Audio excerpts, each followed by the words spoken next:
Сәлеметсіңдер ме, оқушылар? Бүгінгі сабақтың тақырыбы орта ғасыр түркі тілі, ғылым тілі. Сабақтың мақсаты тыңдалған мәтіндегі фразалар мен дәйек сөздерді талқылау, тақырып пен көтерілген мәселені болжау. Үшінші тапсырма оқылым айтылым тапсырмасы. Мәтінді мәнерлеп оқы. Мұғалімнің көмегімен өлеңнің мазмұнын түсін. Ал сен қалай бақыттадың нұрыңды? Жасырмай айт, жасқанбай айт сырыңды. Деп қария, ұяң шәкірт жас әбуге бұрылды. Әбу айтты, менде де бар бір арман, маздап жанып, қол бұлғайтын шынардан. Ұлы баба, бірақ менің арманым, парыз бенен махаббаттан құралған. Шамын жақсам, ғылым менен өнердің, елімді зор мерекеге бөлермін.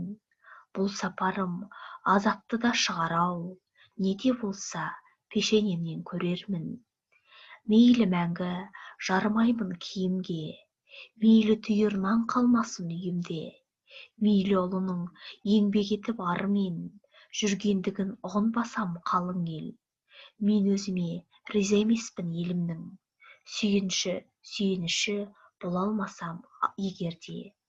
Ал әбуше, кеңге жайды ол қанатын, әбуіміз әрі ғалым, әрі ақын.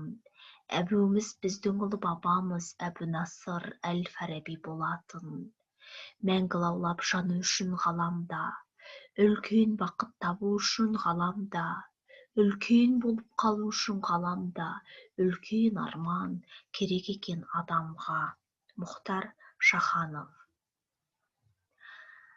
Өлеңді тыңдайды, төл дыбыстарға назар аударады 1 ұпай. Өлеңді мәнерлеп оқиды 2 ұпай. Өлеңді оқу барысында орфографиялық заңдылықты сақтайды 1 ұпай.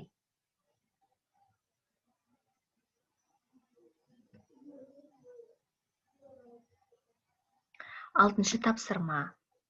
Мәтінді тыңда, төмендегі тірек сөздердің мағынасын анықта. 9-10 сабақтар. 6 тапсырма. Орта ғасырда тұңғыш энциклопедиялық сөздік құрастырған ғалым Махмұд Қашқари. Ғалым Диуани лұғат ат-түрік атты түркі тілдерінің сөздігін жазды. Орта ғасырларда Ұлы Жібек жолының ықпалымен түркі тілі халықаралық тіл деңгейінде қолданылған. Ғалымның сөздігі түркі тілдерін танытуға арналған.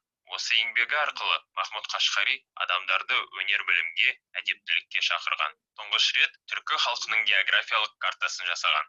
Ал Жүсіп Баласұғынның есімі әлем тарихында тұтатқу білік дастаны арқылы қалды. Жүсіп Баласұғын осы дастаны үшін хан жарлығымен хас хажиб немесе ұлы кеңесші деген атқа ие болды. Құтты білік дастаны атазан қызметін атқарған. Дастанның басты идеясы 4 принципке негізделген. Біріншісі, мемлекетті дұрыс басқару үшін әділ заңның болуы. Екіншісі, бақ-дәулет. Үшіншісі, ақыл-парасат. Төртіншісі, қанағат ынсап. Құтты білік әлем тарихында өзіндік орны бар еңбек.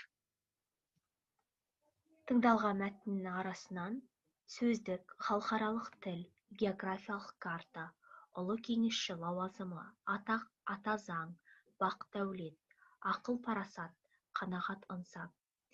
Негізгі ойды тезис түрінде жаз, түсінгеніңді айт.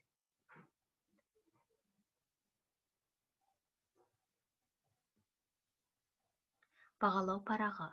Аудио мәтінді зейін қойып тыңдайды 1 ұпай. Тірек сөздердің мағынасын түсіндірме сөздіктің көмегімен анықтайды 2 ұпай. Тыңдалған мәтіндегі негізгі ойды тезис түрінде жазады 2 ұпай. Жазу сауаттылығын сақтайды 1 ұпай. Осымен сабақ аяқталды. Сау болыңдар.